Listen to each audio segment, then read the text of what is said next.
Why don't you introduce yourselves? Ladies first. Okay. Hi, I'm Heather Baldwin, and I am a co-founder of Seldom Seen Productions. I'm also assistant directing and stage managing this show, Tales from a Twisted Universe.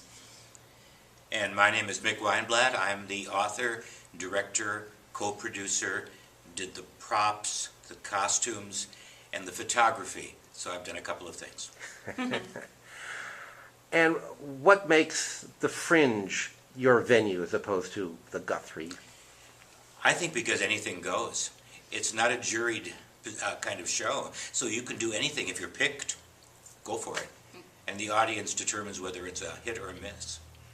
We're also a new company, so we're just trying to, it's a good way to get our foot in the door and get some exposure and get some experience, and then to build on that.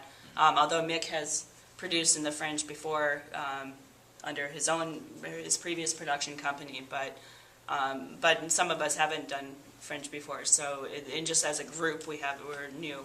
So it seemed like a good way to get our feet wet and launch off our new production company. This is my 6th Fringe experience, so I have some experience doing Fringe shows. And I kind of hope that I have an idea of what really goes well with an audience, goes over well with an audience. Well, in what way are the Fringe audiences a different audience? They like faster gratification than other audiences, because you're only doing a show that comes in 47 minutes to 58 minutes. And so it had better be slick, clever, fast, funny, enjoyable, and then over on time so they can get to their next And show. it's always about you, isn't it? No wonder I got low self-esteem with you always tearing me down, ripping the heart right out of me. I try to be a good son, but nothing I ever do is good enough to please you. If I didn't have to go get your flavor suppositories, I would have knocked the guy off like we planned, and none of this would have ever happened. This is all your fault. Oh, sure. Blame. Always with the blame. I don't know what's wrong. I scrimp. I go without so that you can have the best Hawaiian shirts, the best guns, the best getaway cars, and you don't complain about a lousy trip to the drugstore for your mama. I can't handle this. I've got acid reflux. You are an ungrateful, selfish, little pain in the ass. Let that be a lesson to you, you little bastard. What a miserable day, Walter. First the car, now this.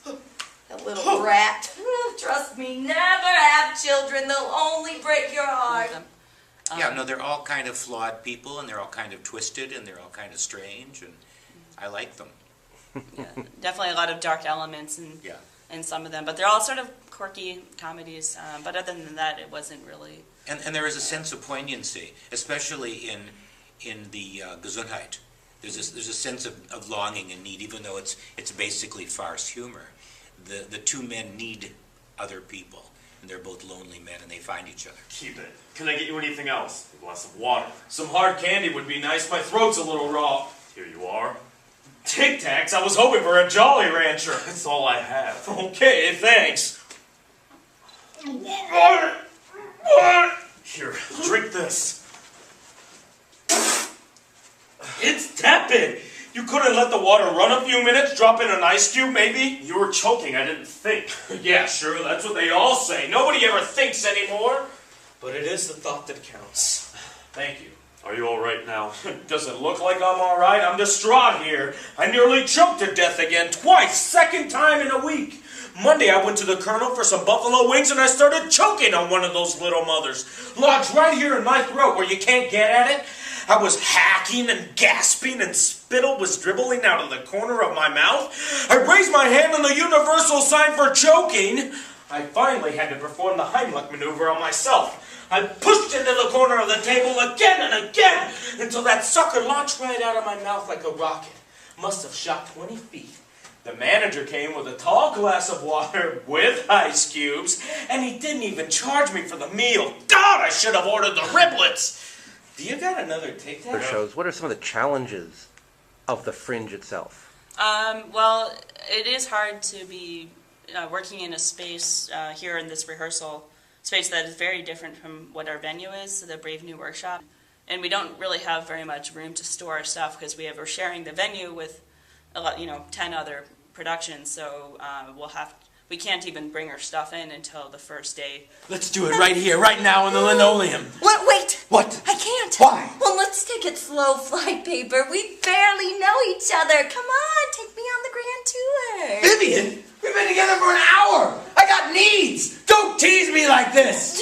Just one itsy-bitsy tour from Juan, then I'll let you mount me, I promise. This is the great room and this is all this other stuff. Now, you've seen this a fair amount of times by now. Does it still make you laugh? The show? Yeah? Yes, it does, because the cast is finding new things, and what they're finding is the sense of poignancy that is underlying the comedic characters, which I like a lot. I mean, I like what, they're all good, but I like what Rolando is doing with Hugo. It's very touching. It's funny and touching, and you kind of feel sorry for the fella, And sometimes they'll throw in little ad-libs, for example, with in All Choked Up with Rico, when he's giving his line about saying the guy was already dead, and he makes this sort of gagging noise when he said, deceased, defunct, inert cadavers, bleh, dead. And that always makes me laugh every time, and that's something he came up with. There's a couple other lines here and there that got thrown in, just improvised by the actors. And the thing is that I'll get credit for it, so I want them to do all of that good stuff.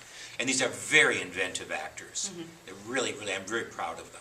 Yeah. And a wonderful job. I'm really enjoying working with them. I thought you said you were against meat. I'm for meat. I'm against people eating Well, it. so what do you intend to do with all of this meat? I thought it was perfectly clear. This is a rescue mission. What? I'm like the Black Oops.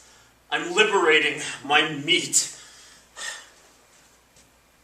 What's your name? My name is, Shirley. Shirley, you jest.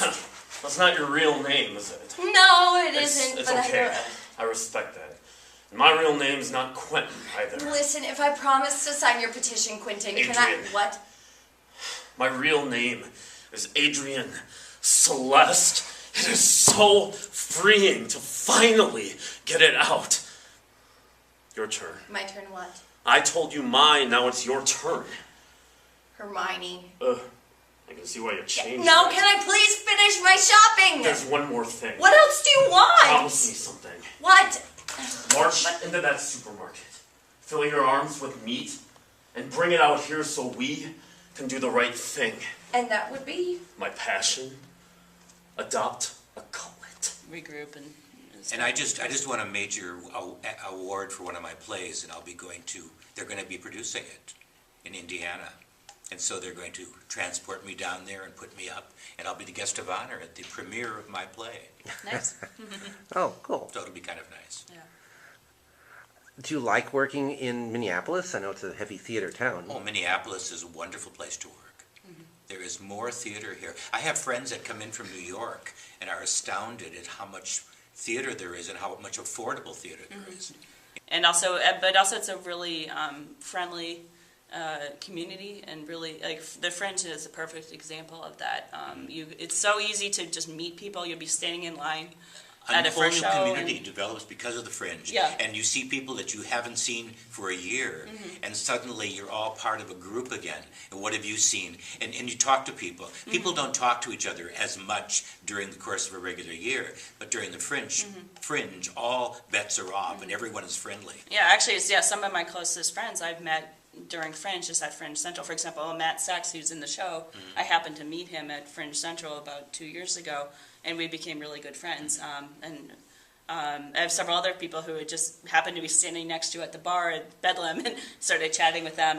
And we always became carry best friends. postcards with us. Yes. What haven't you seen? Here's one.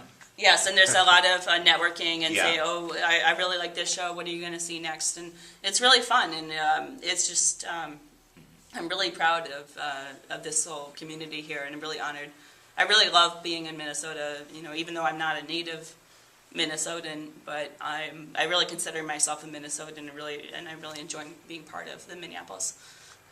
Any arts last scene. words? Anything that you always wanted to say on camera?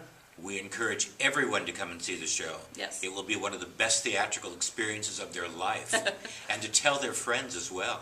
Yes, absolutely, and just have a lot of fun, whatever you do during Fringe, and we look forward to seeing you around there. Terrific. So- Well, thank you very much. Thanks.